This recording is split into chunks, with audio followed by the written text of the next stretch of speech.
This broadcast is brought to you by the 13 heavy machinery operators who dug this radio station's foundation, the 53 iron workers who laid the rebar, the 28 cement workers who poured the floors, the 24 electricians, 10 elevator contractors, 23 carpenters, 9 plumbers, 20 masons, 12 glaziers, 19 mechanical contractors, and the hundreds of thousands of workers who maintain the nation's power grid and radio towers. Also, you can hear me say words like terms and conditions, limited time, or come see Tricero Trucks at the Dome. Be there. They're talkers and they're doers. Timberland Pro Work Apparel and Footwear. Always do. Never done. And now, Jalen and Jacoby on ESPN Radio. When I pop the trunk, head the deck. Y'all pop the trunk, I pop the hood. Now act stupid, I'll pop the trunk. Give me your boom, boom, boom. He is Jalen. First, everybody. What up, Dap? I'm David Jacoby. And on the cool, check in. Center stage on the mic. And we putting it on wax. It's the new style. We're Jalen Jacoby. What we get the people.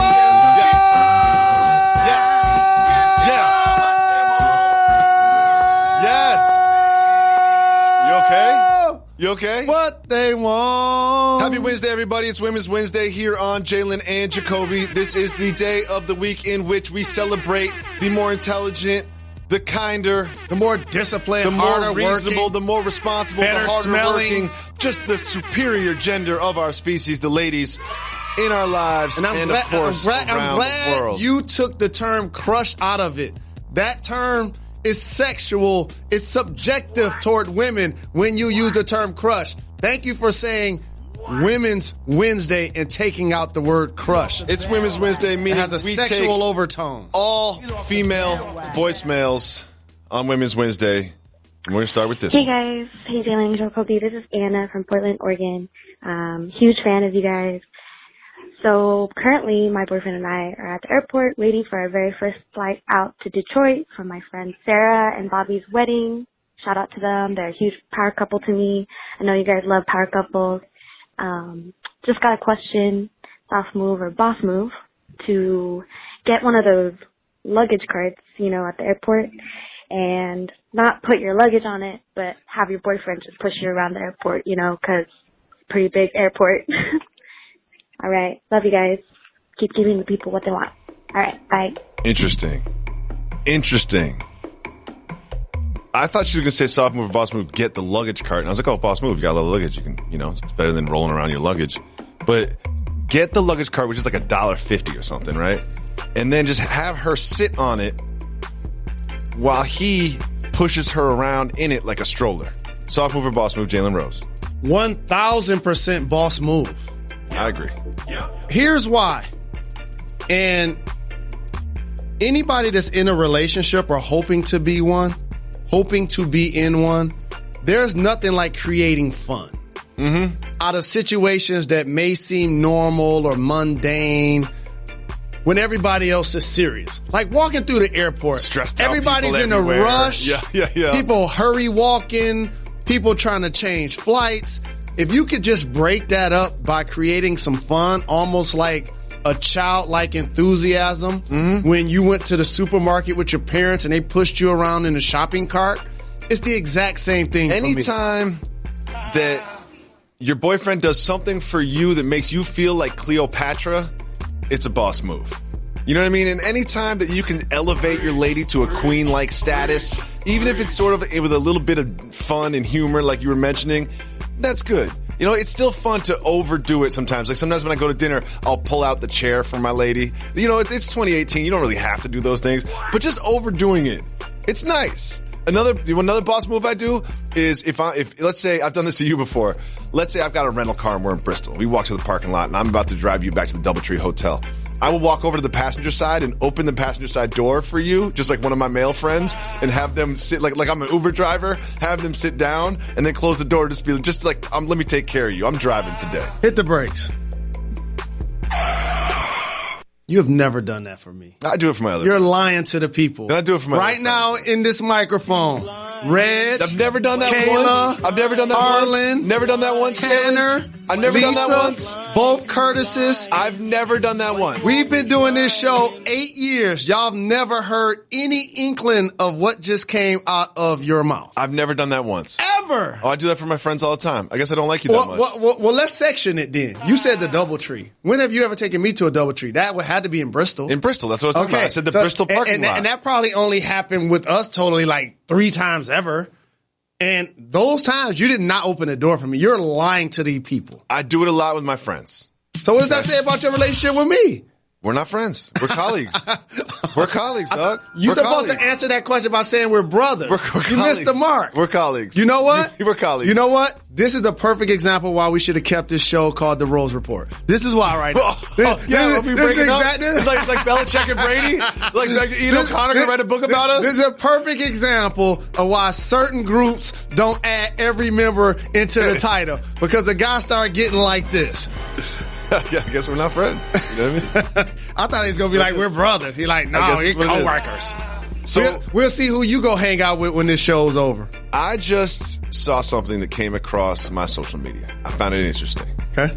It's from a tweet from Old Man Ebro. Big shout to him. Oh, that's the OG. Shout out. Shout to Paul Rosenberg too. And he had an image from a fan of their show. Shout to Nessa too.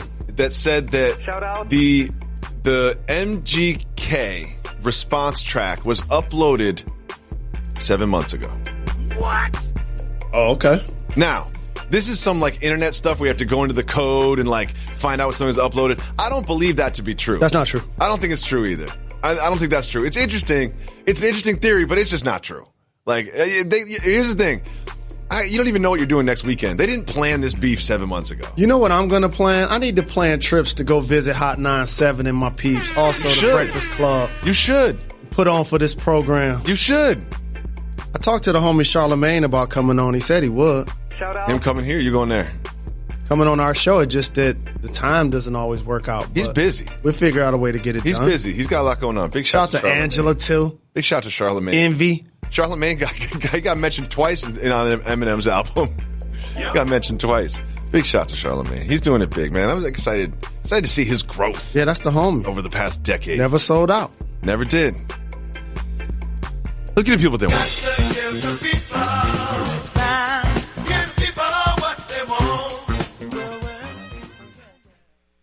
Guys, let's be real. When you look good, you feel good. At the JCPenney wardrobe sale, you can get 50% off select men's suits, separate sport coats, dress pants, and accessories. Plus, select dress shirts, buy one, get one free. Raise your game with Collection by Michael Strahan. All the right looks to take your style to the next level. Also, save an extra 20% off with your JCPenney credit card and coupon, or extra 15% off with any other method of payment. Hurry in. JCPenney. Style and value for all. Pricing and coupon valid 9/13 and 9/23. Credit offer subject to credit approval. Some exclusions and restrictions apply. See store at jcp.com for coupon and details. Now, another day, more drama in Pittsburgh. Yesterday was Antonio Brown's tweet. Today, it is the information that Antonio Brown did not report to the facility on Monday. Well, his agent, Drew Rosenhaus, said this to Adam Schefter. Quote, Antonio had a personal matter. I talked to the team about it. His issue was unrelated to the tweet or his relationship with the team. Third, AB has an incredible drive to win. He just wants to win. That's all that is. Jalen Rose. What up, Dad? Drew Rosenhaus says it has nothing to do with his relationship with the team. Do you believe that? No.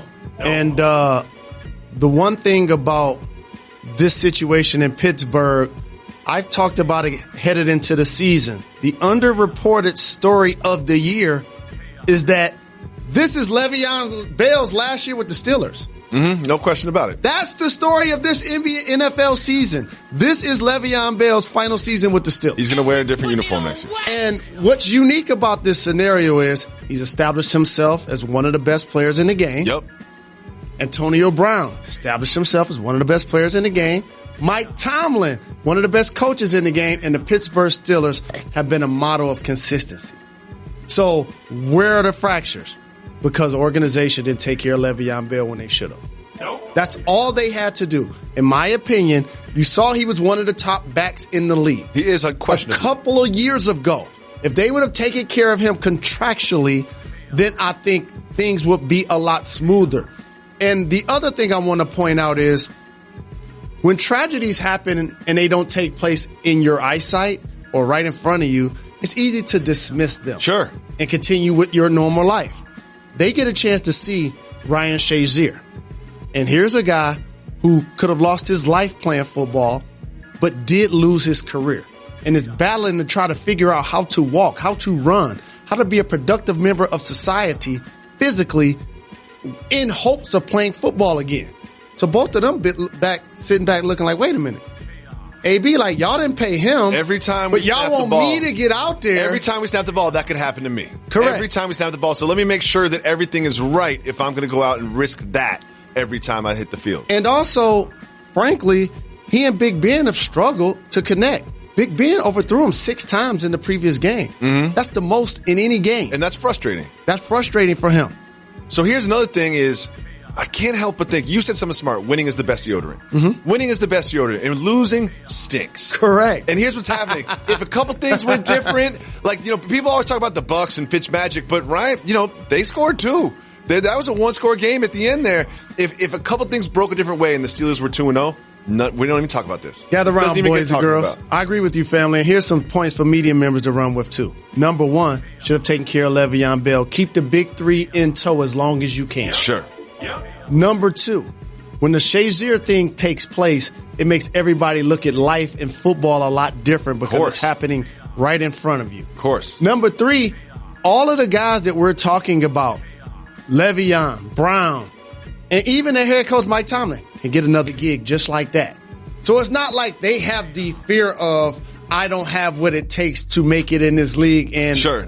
I don't have a level of staying staying power. Des Bryant type of thing where you're like, ooh, am I being pushed out the league here? Correct. And so when somebody that used to work for the team tweets like, you believe, which may suggest that people that work here still believe that Big Ben made me, it's like, I could go somewhere else and be that dude. Yeah, of course. Don't make put me me show in the Patriots uniform. Forget just Gordon. Correct. And so it's a level of dysfunction that I don't think they're going to be able to cure in order for them to reach their goals, which is going to lead for them to end up trading Le'Veon Bell. And then now, how are you going to turn around and satisfy Antonio Brown?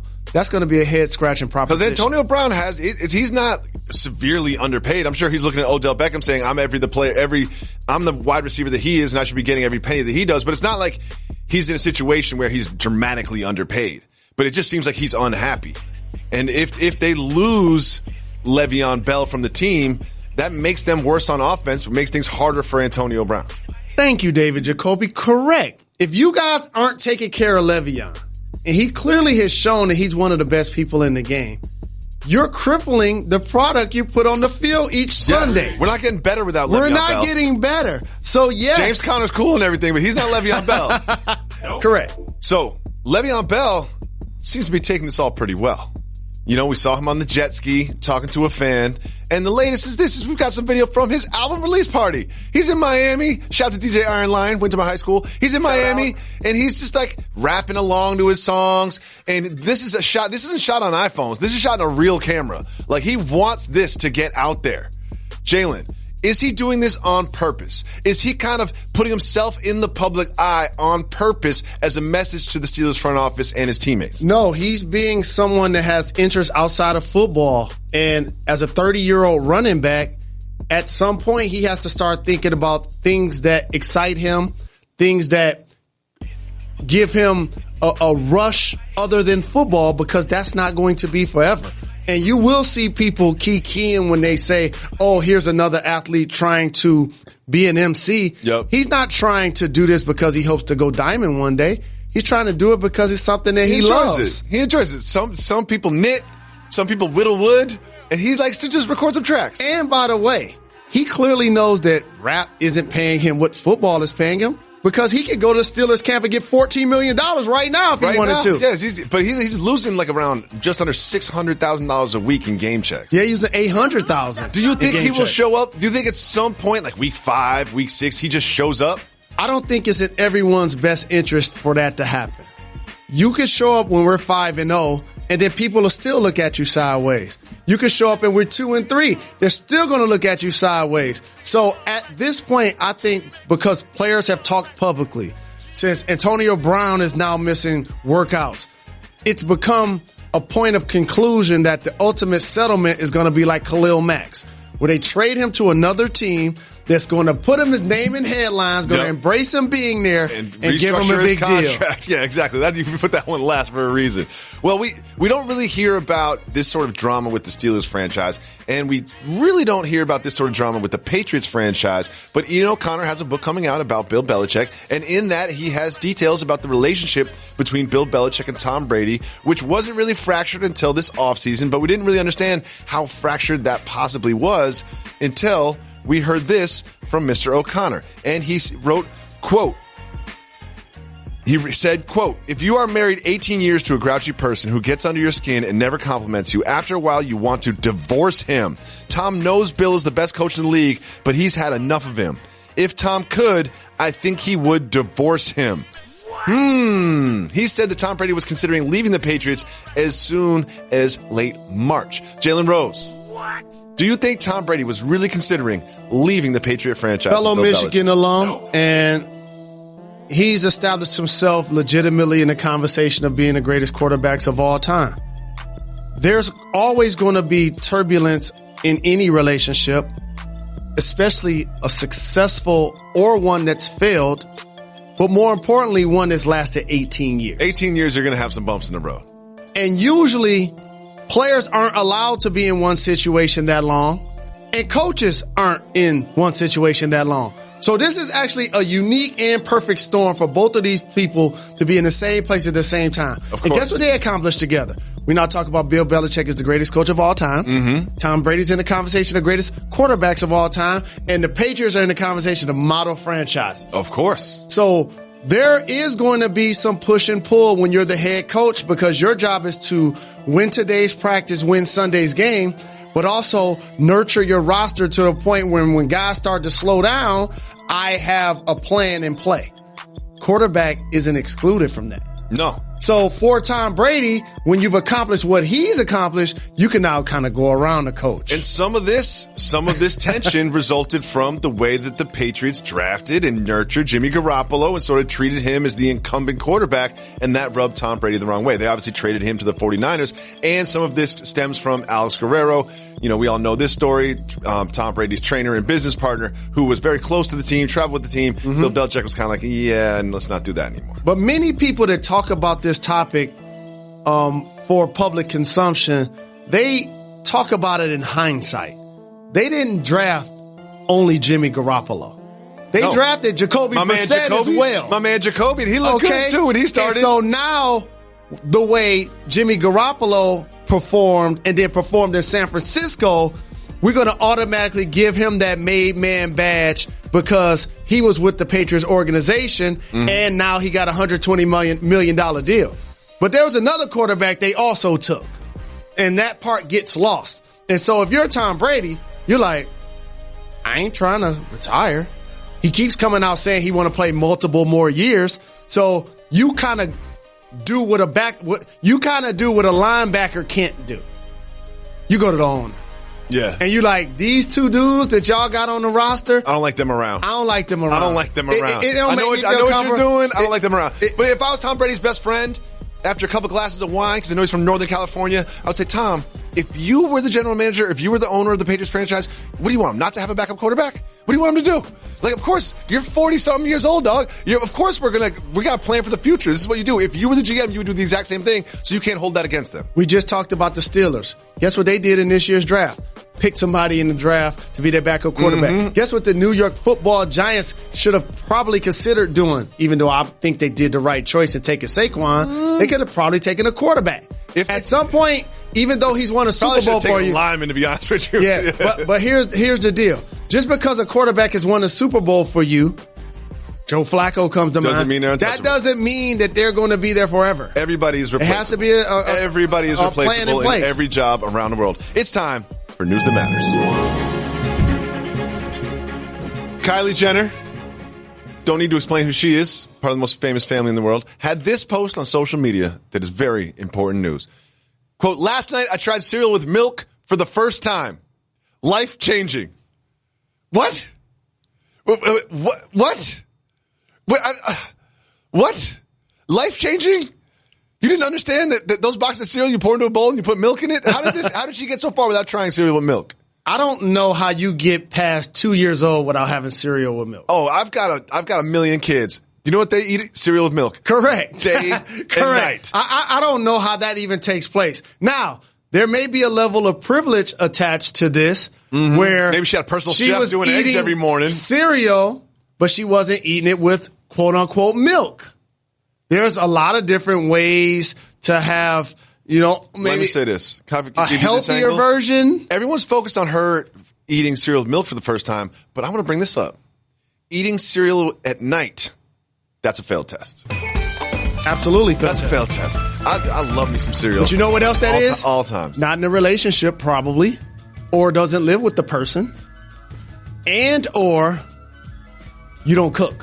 What kind of cereal do you think she had? If you were going to give somebody cereal for the first time with milk, what would you give them? Golden Grams. Cinnamon Toast Frosted Crunch. Flakes. Cinnamon Toast Crunch all day. All right, we got some news, Jalen Rose. Richard Jefferson. He came on. He was in for you one day. He was great to work with. Shout out. I really enjoyed him. And he said a couple interesting things. One interesting thing he said is playing with LeBron is not for everybody, which has made a lot of sense to me. But then he said that he would come back and play another year if it was the right situation. Like, he's not just looking for a check or looking for a team to join or just trying to play basketball to stay out the house. He said it was the right situation. But there's now news that he would join the Nets broadcasting team. What? If he doesn't find the right situation. What do you think about that? I like it. He's one of the guys. Media has changed from early 2000s clearly to now.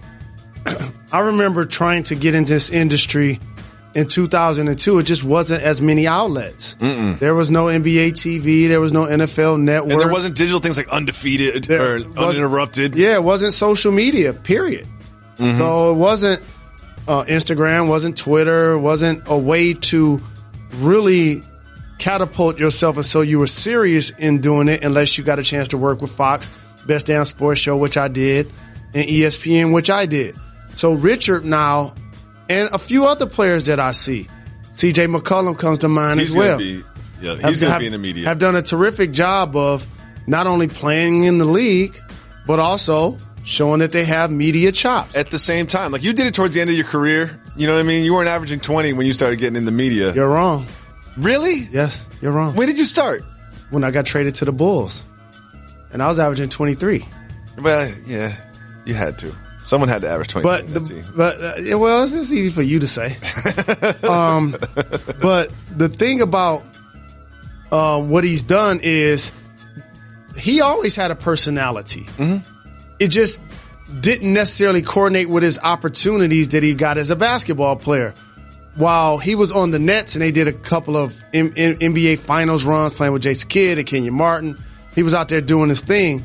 But like myself, you end up finding yourself in situations where it's nondescript team, nondescript stats. Yep. You know, you got to find a way to keep your name out there if this is what you want to do. So over the last couple of years, he did that playing in Cleveland with his podcast and Kevin Love and stuff like that. So I'm not surprised that this opportunity presented itself, and I actually think he's going to do a really good job. I think he's doing a great job. J.R. Smith and his brother Chris released a children's book about growing up together and helping each other succeed in basketball. Keep getting them checks. Well, one thing I like about this is they're saying that a portion of the book's proceeds will go to the J.R. Smith Youth Foundation. But here's a question. Can't we just get 100%? Don't tell me a portion of the proceeds. I don't mean to take shots at a dude who's doing something good for the kids and just I don't think he's trying to get rich off of this. Well, but just say all of the proceeds. Well, basically, it's like I'm looking out for the kids, but I got to eat too. just say all of the process. Maybe not all the proceeds because we got to chop it up with the guy that drew the pictures or whatever. But just say like all the profit will be donated to the J.R. Smith Youth Foundation. I love J.R. Smith so much. The narrative about J.R. Smith has really changed since he won that championship. It really has. You just talked about two players that play with LeBron in Cleveland. And ultimately, it puts you in a different stratosphere of how people view what you've been able to accomplish. Another player that played with LeBron in Cleveland who's also making some news is Kevin Love. You had the opportunity to speak with him on Get Up, and he's partnered with Headspace, and he's started a foundation which is really bringing a lot more attention to mental health and not just physical health, and removing some of the stigma of mental health and getting help with mental health in not just basketball but around the world. And what was it like talking with Mr. Love about that? We have a long-standing relationship, actually. I remember when the summer when he got drafted, I actually got a chance to work out with he and Russell Westbrook, who were college roommates for a long time, for that summer. And I've appreciated watching him reinvent his game, change his diet, his body style. Productive in Minnesota, huge numbers, playing a role in Cleveland where he was the third best player on the team.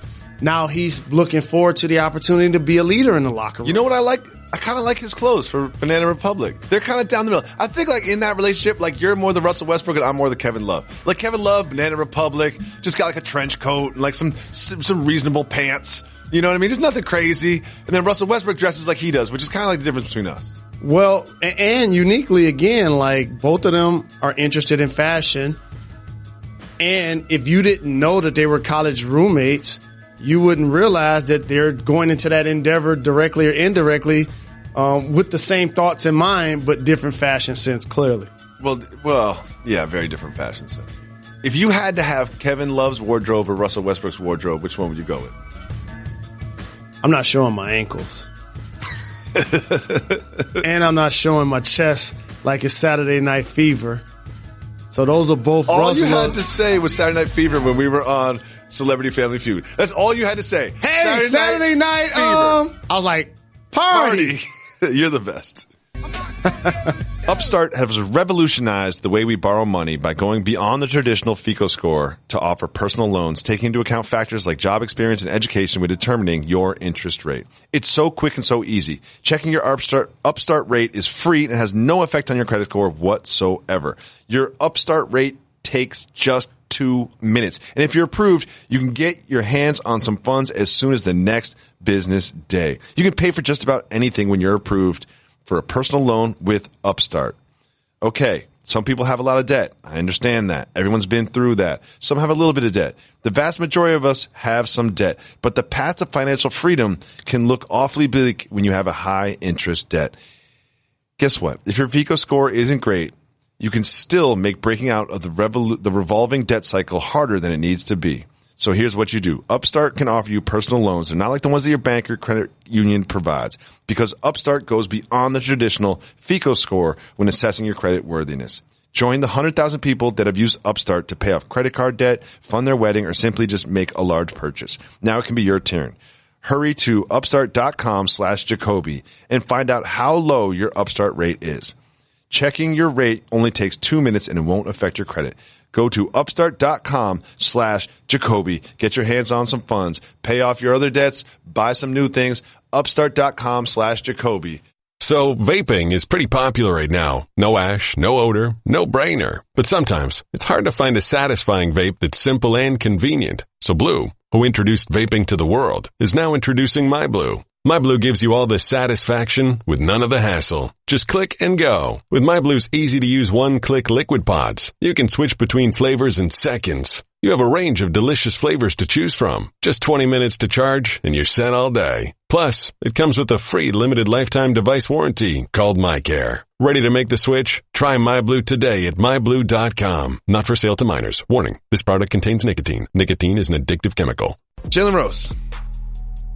Early in the summer, June 18th, I just moved to New York City.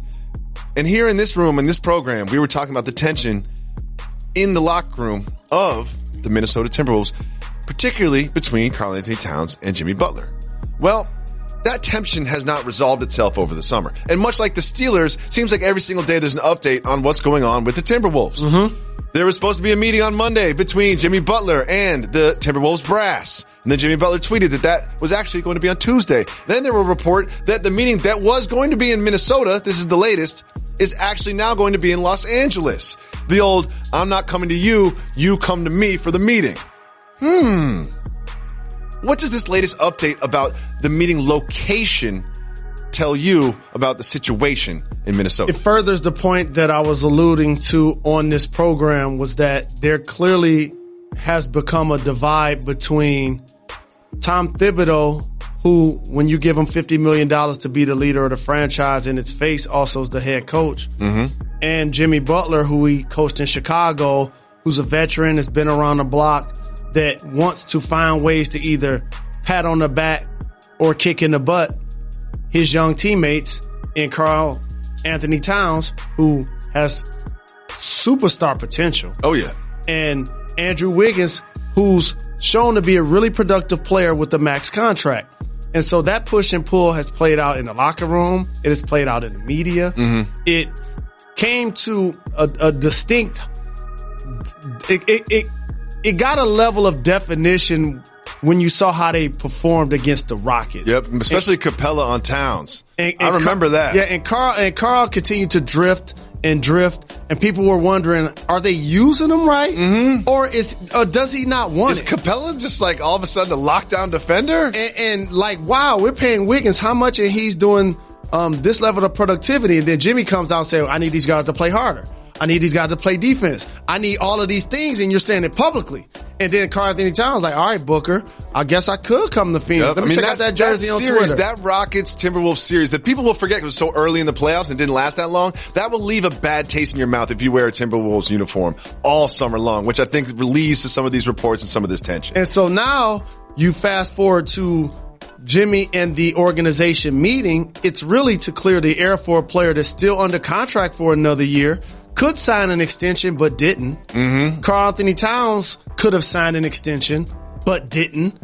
And you don't want to lose Jimmy at the end of the year for no return compensation. So if you're him, this is the only chance I have for leverage. Y'all come to me. So explain to me how this works. If I'm Tom Thibodeau and I look at my phone and I'm like, oh, it's Jimmy's agent. Let me pick this up. And it's like, all right.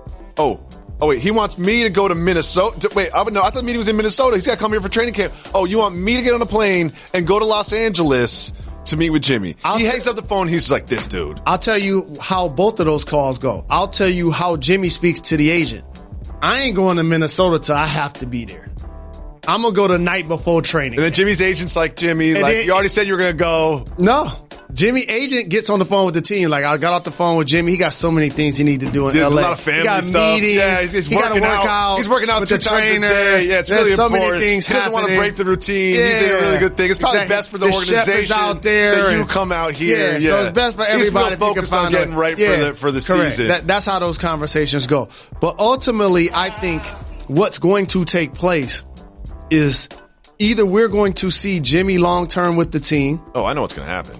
Karl Anthony, or these are ors, by the way. Either see Jimmy long-term with the team or see Karl Anthony Towns long-term with the team and or the team trade Wiggins. Interesting. You've hinted at that before. So here's what I think is going to happen. All 3 of them are going to be on the Timberwolves. All 3 are going to show up to training camp. They're going to start the season. It's not going to go well.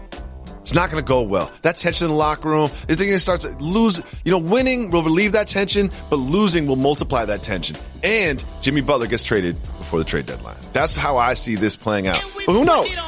Who knows? We've been surprised before. Well, Russell Westbrook got surprised recently. The same thing has happened to me. You know your lady's pregnant. You're so excited about this child. Is it going to be a boy or is it going to be a girl? And then you find out that it's twins. And you never considered how many are in there. But he and his wife, Nina, have announced. You didn't consider when you was practicing? No, never considered that. Never considered that. Russell Westbrook and his wife, Nina, have announced that they are going to have twin girls. So they already have a young boy, 16-month-old named Noah, and now they're going to add twin girls to that family. Well, guess what, Jalen Rose? What's that? I have the exact same situation. I've got an older boy, and I've got twin girls that are younger than the boy. So, I've got some advice for Russell Westbrook. You did this with Jay-Z and Beyonce. You don't like when people do this. I've got 5 pieces of advice for Russell Westbrook, who's now on my corner. There you go. First piece of advice. Don't freak out if they end up in the NICU. Now, I know this sounds crazy. The NICU is the newborn intensive care unit. Twins come early. There's 2 of them in there. A lot of time they come early. They go to the NICU. In the NICU, they've got tubes coming out of their nose. They're on a breathing machine. The doctor's like, oh no, they can't breathe and they can't eat for themselves, but it's going to be fine. It's terrifying. It's absolutely terrifying. But Russell, don't freak out. Things go wrong, but they end up coming out of the NICU and being normal, healthy young. That happened for my youngest daughter, Gracie. It's a very scary experience. Freaking out did take place. Yes, it takes place. It's hard. Don't freak out too much, I should say, because you're going to freak out. But it's going to be okay. All right? Next, a little more fun than that one. Synchronize their routine.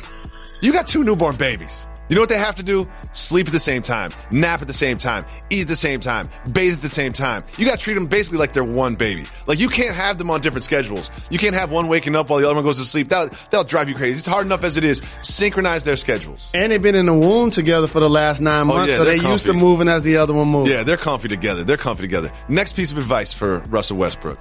Go on daddy dates. What do I mean by that? What happens with twins is you synchronize their schedule, their routine. You end up taking them walks at the same time, going to the restaurant at the same time, doing everything, getting in the car at the same time. You got to split them up sometimes. Get some one-on-one time. Get some one-on-one time with each individual young girl. I say that into a microphone. I've done it like 4 times. It's very hard to do, but it's also very important for their development. Next piece of advice for Russell Westbrook, who's having twins. I have twins. Next piece of advice is this. Don't forget about Noah. You got the older boy. You got twin newborns in the home, Jalen. It takes up a lot of time and energy and effort. And sometimes the older dude can just get left out. I follow Furious Styles on social media, and he made Noah dunk the other day. He ain't forgetting about him. He made him dunk? Yes. Did he pick him up? He's like, you about to dunk. And finally, this is the most important one. Nannies on nannies on nannies. Look, Russell Westbrook, I know what you make. You're rich. You're rich, Russell Westbrook. You get night nurses. You get nannies on nannies on nannies. You need all the nannies in the world. Your nannies should have nannies just to take care of them. What are you so mad about? What are you so mad about? Oh, my goodness, my brother. What are you so mad about? You forgot about the number one thing. You really sold out, haven't you? What? We're on ESPN for an hour now at 2:00. What about a minivan? Seriously? Come on, man. I forgot. You're supposed to be the capo of the minivan mafia. I forgot. It's a list. How did you forget? It's a list. You took time and energy to think about these things. You wrote these things down. You sent them to producers. You emailed them to producers. Y'all talked about it on our production call. I just want to say this. I want to apologize to you, my co-host. I want to apologize to the staff. And I want to apologize to everyone in the Minivan Mafia Brotherhood. And I want to apologize to Russell Westbrook. First thing you got to do is get a minivan. Pacifica is dope.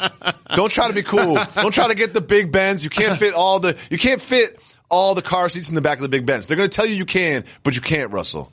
I let everybody down. Yep. Jalen Rose, Jason Tatum is from St. Louis. The Loop. Jason Tatum really loves St. Louis. How do I know that? Look at these tattoos that he recently got. The one on his right leg says St. Louis, and then there's a huge nuclear explosion till the world blows. The other one says like father, like son, him and his adorable child, both basically decked out in Cardinals uniforms. This dude rides for St. Louis. I have a lot of questions about this. But number one, what do you think about the nuclear explosion?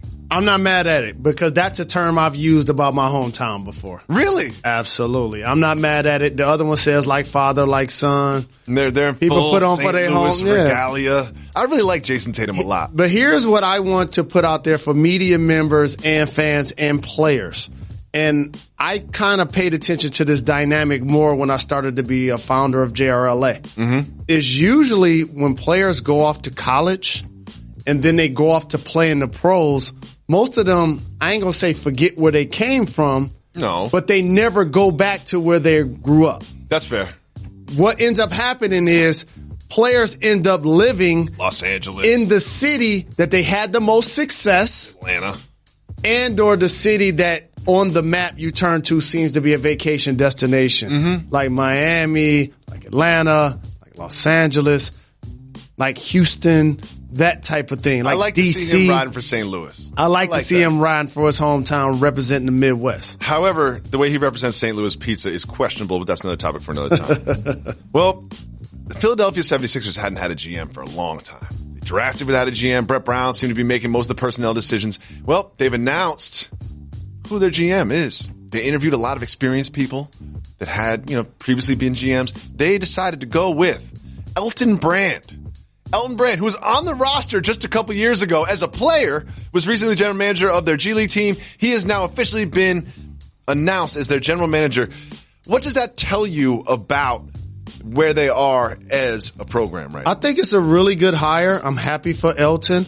I'm also happy for Malik Rose, who got hired to Detroit's front office. Mm-hmm. Brent Barry, who got hired to the San Antonio Spurs front office. Mm-hmm. It's just an evolution for me. Grant Hill, who's in ownership with the Atlanta Hawks, to see players that I played against and or we're around the same age go on to be things other than players and continue to working in the game. He was a knowledgeable player. He was a productive player. He's been a part of the Sixers, as you alluded to, for the last couple of years. I think he has a pulse on the team. That's really what you want. You want somebody that understands how these guys think in front of the cameras and how they think off wax. What it tells me is like they had the Colangelo thing, and Colangelo was sort of like implanted. You know what I mean? He was like from the outside and came in and sort of messed with the chemistry that they had in their front office. Not only does the locker room have chemistry, front office have chemistry too. And this tells me they're like, we like what's happening here. Like, let's not bring somebody in that could have different philosophies or butt heads with someone that's here. Let's keep this the way it's going. And here's a question for you. You mentioned these players that are now working in front offices. As a player yourself, they tried to get LeBron last year. There's a lot of free agents next offseason. Does a former player help them in their chances of securing a player? Like, is a player more comfortable if a former player is in the front office versus like an executive? Of course it does. And there are going to be people that argue with this point, and then they're going to shut up after I say this. When a player goes on a college visit, who's their host? Player.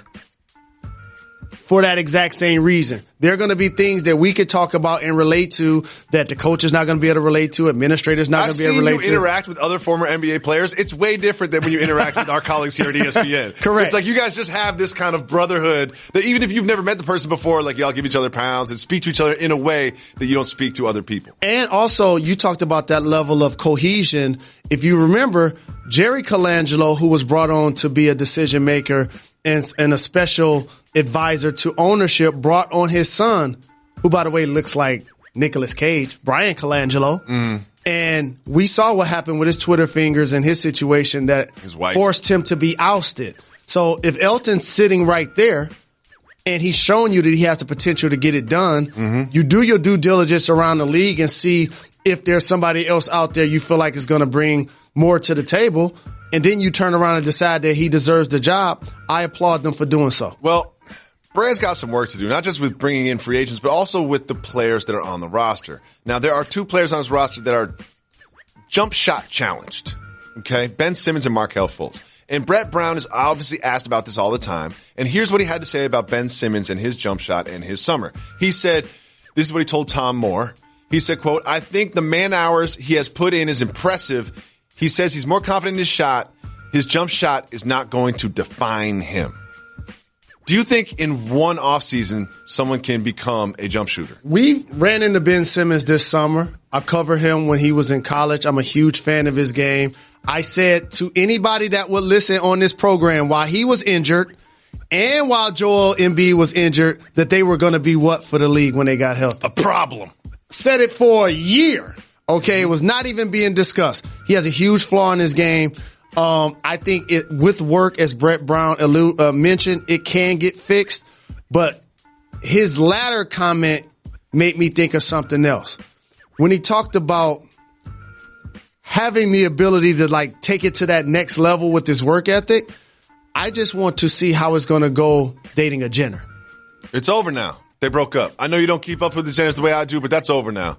That's over. She moved on. He moved on. Okay, so he going to have a jumper then. Okay. He going to be knocking down threes. Well, that's what he had to say about Ben Simmons, but here's what he had to say. So he was like, I need to go to work on my jumper. She like, we need to go to this Hollywood red carpet. He like, you know what? Yeah. Red carpet ain't paying me any money. Well, here's what he had to say about Markelle Fultz. Maybe she broke it off. His summer and his workouts. Brown said that Markelle Fultz has put up 150K jump shots working with Drew Hanlon. Says he's been confident in seeking out shots since returning to the Sixers gym. Jalen Rose, do you think this will be the year where Markelle Fultz plays the way we all expected Markelle Fultz to play when he was drafted number 1? It almost seems like I've become the person that needs to defend the honor of Markelle Fultz.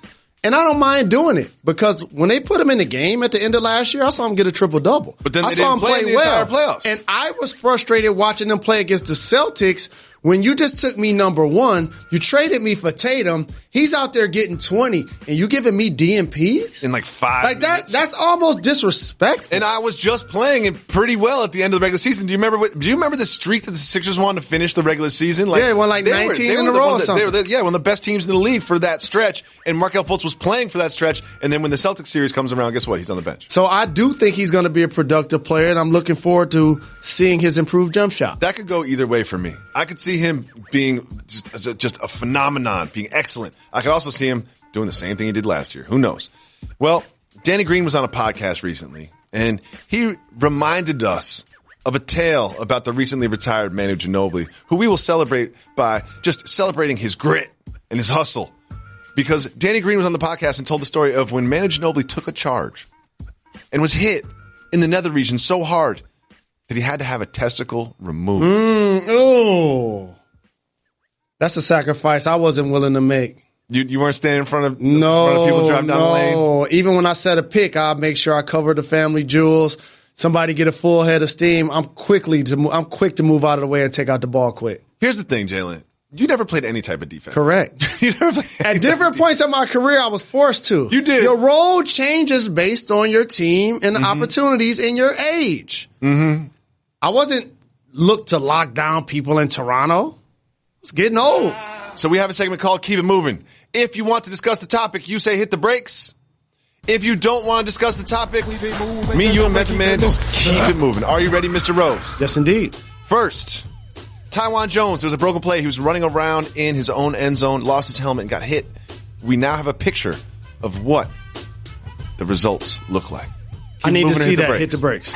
Oof, this picture right here will show you why it is just so difficult to play in the NFL. That is helmet to forehead contact. It happened in this weird broken play in the end zone. That is just gruesome, Jalen. That's gruesome. Every time I see pictures like that, it reminds me of why I didn't have the courage to continue to play football once I got to high school. Moving on, Pete Carroll said Russell Wilson was over-trying a little bit. Keep it moving. He the only thing they got. Doug Baldwin is out. They have a nondescript run game, and the only person left from the Legion of Boom is Earl Thomas. But Shaquille Griffin did get 2 picks. Lionel Messi has his 8th Champions League hat trick. Keep it moving or hit the brakes. Hit the brakes. Okay. Lionel Messi, who is widely considered as one of the greatest soccer players of all time, maybe even the GOAT, he has 8 Champions League hat tricks. And he had his latest. How impressive is that? It's truly impressive, especially for him to have that level of productivity and longevity in a sport that continues to reinvent itself with young talent. And he called Manu Ginobili the Lionel Messi of basketball. Moving on, there's a man who's going to be forced to drink bleach for almost 3 years. Keep moving or hit the brakes. Hit the brakes. Okay. Gentleman by the name of Mark Sessler of the NFL Network said he would drink bleach for 1,000 days if the Browns traded Josh Gordon to the Patriots. Well, guess what they did? Traded Josh Gordon to the Patriots. You've paid up a bet where you had to eat cinnamon for this fine program. If you said that, would you actually pay up that bet? Well, first off, I'm not going to say that. I'm never saying Number anything two, like that. I'm not going to do that. Number three, in his attempt to act like he's trying to do that he might mess around and kill himself. Yeah, I'm not doing that at all. I was saying, look, I was just joking. That's not a thing I'm doing. Even So if I he did probably say got to delete his account then or something. Yeah, he does. Next, Lonzo Ball will not participate in full practice at the start of training camp for the Lakers. Keep it moving. He had knee surgery this offseason. Mm-hmm. Keep it moving. Not surprised. An online divorce service says that, quote, Fortnite addiction has been cited in over 200 divorces. Hit the brakes. Okay, Fortnite is a video game that's all the rage right now. And there are over 200 divorces in which Fortnite was specifically named as one of the reasons for the end of the marriage. From what I've seen, and as somebody that once I got to the league and started playing meaningful NBA games, I just didn't have the time and energy to play a lot of video games anymore. I've noticed that game in particular seems to take a lot of time to actually play. It's eating up a lot of people's It's time. not like playing People one losing a lot of football sleep. or Yeah, one yeah, basketball Not a game 45-minute and commitment. running it back best of three type of thing. This seems like a 10-hour You know who commitment. got the Fortnite addiction? The Podfather. Podfather got bit by the bug. Moving on, though. Heinz is releasing a new type of sauce. Keep it moving or hit the brakes. Keep it moving. I'm hitting the brakes. I'm hitting the brakes on this one. You have some French fries, and you mix the mayonnaise with the ketchup. I do. Now, Heinz is releasing pre-made mayo chup. Would you rather have it pre-mixed, or do you want it mix yourself? I want to mix myself. I want to mix my own too. Don't do that for me. I want my own ratio. That's the ratio that I want. I want to mix myself. I want to mix it myself. You think you're doing me a favor, Heinz? You're not doing me a favor. Take your mayo chup and just leave it. Stick to ketchup. Jalen Rose, neither you nor I really gamble on sports. No. I understand that it would be fun. I understand that it is fun for other people, but we don't really talk about it too much on the program because neither you are people that gamble on the games. However, there's an interesting story from the world of sports. Westbook, which is one of the go-to sports books for odds, and they had the Patriots as sort of Super Bowl favorites during the offseason and the beginning of the season. Well, that's changed, Mr. Rose. They have now posted the Rams as favorites to win the Super Bowl. The Rams are 9-2. The Pats are 6-1 by a pretty sizable margin. If someone said to you, Jalen Rose, what do you think of the way Westgate has changed the odds? Do you think the Rams are the Super Bowl favorites? What would you say? At this point in the season, they deserve to be Super Bowl favorites. I talked about them winning the NFC, the moves they made this offseason, taking care of Todd Gurley, taking care of Brandon Cooks, bringing in Ndamukong Suh, bringing in Peters, bringing in Aqib Talib, and plus taking care of Aaron Donald, who's arguably the best player in football. When you have that level of talent on your roster, it's legitimate to call you a contender. And the way they've played so far this year, it's going to be interesting to see if Jared Goff, who led an offense, who led the NFL in scoring last year, can continue to progress as a quarterback, because this is the window. I talk about this a lot. Oh, this is the window. When your quarterback is on their rookie deal, Yep. Everybody, trust me, I'm a Lions fan. I love Matthew Stafford. We gave him $100 million.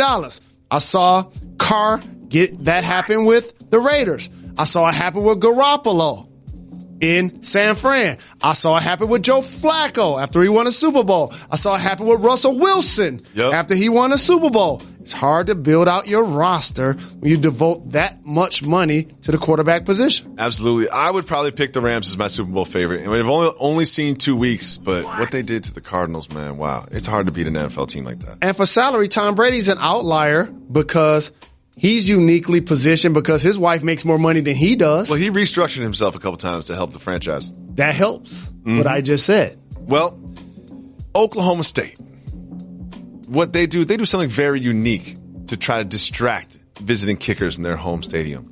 They put up this gigantic picture of Gary Busey, who went to Oklahoma State. My first question for you, do you know who Gary Busey is? He's an actor. He's an actor. I'm trying to think of some of the projects that he's been a part of. Jalen, I'm going to be honest with you. I'm going to give you 100. I'm being 100. I tried to think of a Gary Busey movie because I was going to ask you a Gary Busey movie. I couldn't do it. Okay, cool. I couldn't do it. Okay, cool. Chinatown? So no, that's Jack Nicholson. Did they give 48 you one? Hours? I've seen 48 Hours. Is he in there? Multiple times. I can't name a single Gary Busey movie. I can't name a single one. Poor Gary Busey. He didn't deserve that. No, he didn't deserve that. But at least they reinvented him by putting his picture up there. He's relevant. He's relevant. Yeah, you get in front of a new audience. Well, someone who we've been tracking very carefully this offseason is a gentleman by the name of Joakim Noah. Now, when we last saw him, he was in the jungle praising Ja. He's been rumored because he's been joked about because of Tom Thibodeau's bringing all the old Bulls back to the Timberwolves. They don't want that contract. But he had another post that just made me jealous of the life of Joakim Noah. Look at this post on Instagram. First of all, he's in great shape. Look at that. I would never put a shirt on if I looked like that. Look at him. Cornhole on the beach every day this summer was so special. He's playing cornhole with Josh Brolin and John McEnroe every single day. Jalen, what do you think about that? Easy. It's a failed test. Oh, that's a failed test. And the one thing I learned about situations and pictures like that, it ain't only him. No. If you're playing cornhole every day, that's medicinal. That's medicinal. Finally, we have some other medicinal news. In Florida, something very strange has been happening. On the beach of Florida, just huge plastic sealed bundles have just been washing up on shore. There you see one right there. Do you know what's inside those gigantic bundles, Mr. Rose? Cannabis. Really? It's cannabis. And what's happening is these 11-pound bundles have been washing up on the shore. And do you think people are just grabbing those bundles and reporting them to the authorities? I don't think they're grabbing them and reporting them to the authorities, but what I do know is the people who sent them will be looking for them soon. They're probably looking for them. I don't know what happened out there in the ocean, but there's someone who's in a lot of trouble because those were probably supposed to go somewhere that they didn't get to. Yes. And his phone is probably blowing up right now. They did not make the destination. His or her phone is blowing up right now. Yes. But I just love the idea that people now know about these bundles because, there's always that one guy with the metal detector trying to find a gold watch or something. So now we got beachgoers going to the beach just with binoculars, just looking for these bundles and then fighting over them when they come up on the shore. Correct. And that footage wasn't 100 because you would have saw people picking that up and running with it like it's a football. Yeah, they've been chasing them down. Lawrence Taylor out there trying to tackle them. But first off, just trying to bust it open to see if it's good or not. Let me see if this is actually good or not before I get myself in some trouble. Here's what I'm doing. I'm not getting involved with that mess. I'm not getting involved with that mess at all. You're lying to the people. I know. I'm not lying to the people. I'm not lying to the people, Jalen Rose. I'm not going to wrestle with some stranger over that. That is not. I know you leave the show. Go ahead and leave the show. You can call me a liar for the second time today, but there is no chance that I'm doing that. This is the show I've always wanted. I'm so glad Jalen's gone. Can you not come back tomorrow either? Can you not come back? I hope you left permanently. You have this on film, right? Women's Wednesday here on Jalen Jacoby, taking only female voicemails. Don't forget, fellas, if you call 985-80-JALEN, leave us voicemails. We're taking cultural regional questions. Send us your cultural regional voicemails at 985-80-JALEN. Today's Women's Wednesday, so we're taking female voicemails like this one. Hey, Jalen. Hey, Jacoby. This is Fran calling from Los Angeles. Shout out to Reg, of course. So I have a soft move or boss move for you guys. I have this friend. She's a big sports fan, mostly NBA, loves to watch a lot of the 5 p.m. NBA games when they come on here on the West Coast. So one of her favorite things to do is to head to a sports bar, catch a few at the same time. Now she's single, she's 30, and talks about wanting to date, but when she goes to these bars, she wears a cubic zirconium fake wedding ring to keep guys from bothering her. Now, all of her friends give her shit about this because it's if you want to be dating, here you are at a place where there's going to be some guys probably with similar interests, and you're wearing a wedding ring, so they're not going to come up to you. So is it a soft move or a boss move to talk about how dating in LA is hard and you want to date, but then to wear a fake wedding ring when you go out so guys don't bother you? She says, guys at the sports bars are usually gross and men are gross in general when they're drunk. But then again, is this an opportunity and is she blocking her blessings here? All right, guys. Thanks so much. And if you couldn't tell, I don't really have a friend. The girl in the story's me. All right, bye. Hi, Fran. Thank you for the support. Appreciate the love. Shout out. And make sure the individuals that you're going to watch sports with, especially your lady friends, introduce them to our podcast and encourage them to call and leave voicemails as well. We got away from our power couple day, something I want to pitch to my fellow brother, my fellow coworker, David Jacoby. Colleague. As well as the producers of this show, to create that level of engagement that I think our fans enjoy and we enjoy as well. I want to answer your question about your friend. Oh, you're going to answer the question? Okay.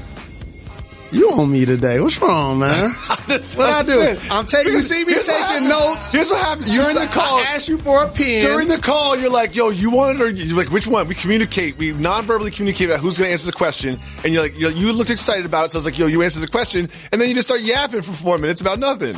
I wasn't yapping for 4 minutes. Okay. It was a woman that left a voicemail. Fran. Today happens to be Wednesday. Women's Wednesday. The last time I checked, we only had one woman voicemail. I think somebody should speak it to a microphone to try to get more people to do it. Okay. I think I probably qualify as one of the 2 people that has the opportunity to do so. Mm-hmm. So I took that chance to do it. Great job by you, Mr. Rose. Okay, that's one. Number 2, I disagree with you on something, Fran. Oh! It won't discourage guys from talking to her because she wears a ring on her finger. Oh, I disagree with that.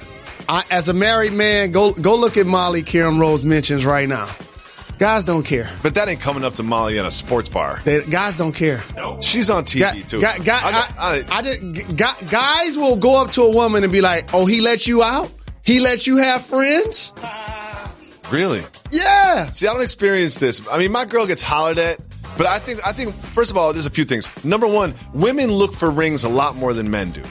Like, I don't even look for rings. I mean, I've been with the same lady for 16 years, so this isn't a thing for me. But, like, women, like, the second they see a stranger on the subway, they check for ring quick. You know what I mean? They ring check real quick, ring check. I don't think dudes necessarily do that. Yes, they do. That also is a testament. See, I haven't been a single dude for 17 years, so I guess they do. But there's a couple things that Fran said I want to say. First of all, soft move. If you're single and you're interested in dating, you have to be open to new experiences. You have to be open to new people. You have to be open to chance encounters. You can't just be on the internet swiping left and right. Like, I think the chance encounters and catching a real vibe of the energy of a stranger in person and the excitement that comes with that is something you have to be open to. Also, you also have to be stern with people that you don't want to talk to. Men are dumb, but we can pick up on context clues.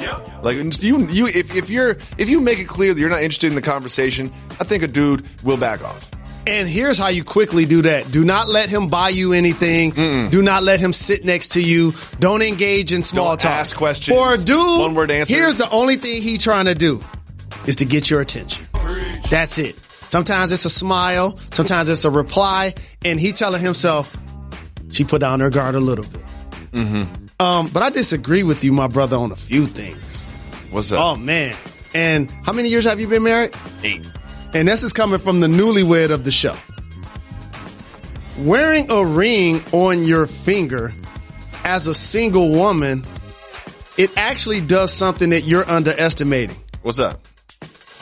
It eliminates a lot of foot traffic you mean that you don't want to deal woman, with. Right? No. I said what I needed to say. You're on your phone, so you didn't get what I said. Texting our producer. I didn't say who you were texting. I said you were on the phone, so you didn't get it. Let me say it again. Wearing a ring on your finger as a single woman won't deter her from meeting the person that she wants to go after. It will, however, eliminate foot soldiers from coming up to her constantly because some of those people are going to think she's married, and therefore that ring creates a barrier. Let's imagine I wasn't wearing a ring and I was a single dude. If a woman came up to me and showed some interest, even if it was just starting a conversation, asking follow-up questions and kind of, showing some body language, and she had a ring on her finger, I'd be very confused. I'd be like, is this a trap? Is there some dude in the corner staring at me? Like, what is happening? See, I'm glad we're having this conversation because my take is different from yours, and it would sound like two men having this conversation, so I don't mind taking this position. We always think it's up to us to create the level of interest to spark the conversation. Men, as you said, are what? What was the word you used that we are? And I agree. It starts with a D, and it ends with a B. Dumb.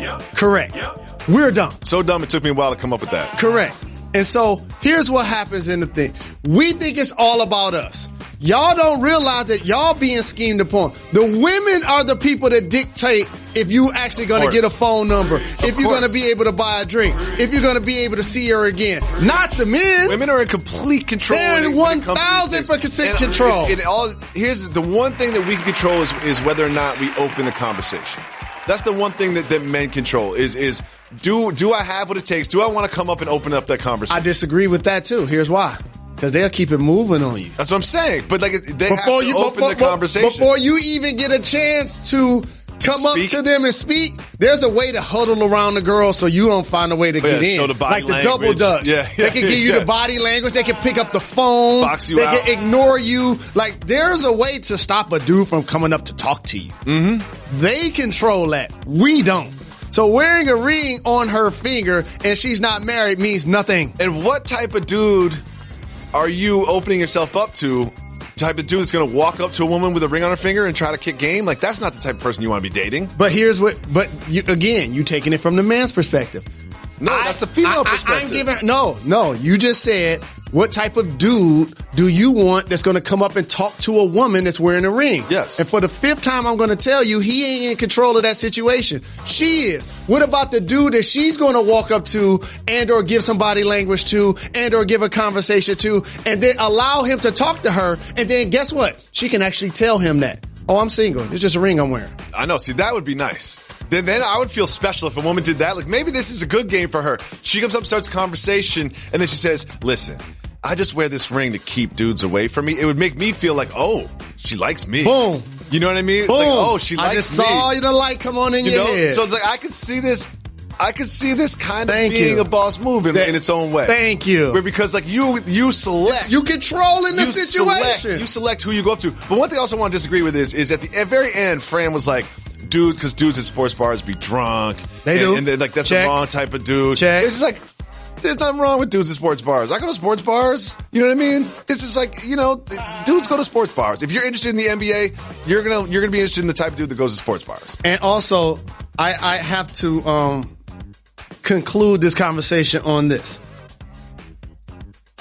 When you're the woman that's wearing a ring on your finger and a dude still wants to come up and holler at you, that's the fool you want no parts to deal with at all in any way, shape, or form. You shoot him down, straight down, don't pass go, don't collect $200. Of course. So now you control the situation.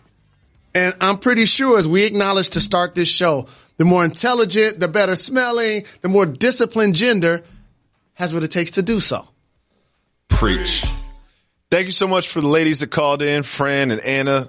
And ladies, don't forget to leave us voicemails for Women Crush Wednesday. Fellas, leave us voicemails, cultural, regional questions. We'll be putting those on the television show every day at 2 p.m. on ESPN2. We're going to conclude our podcast here, but we're not canceled. We'll be back tomorrow. Why is that, Ray? We're not done. We're not done. Got to give the people time.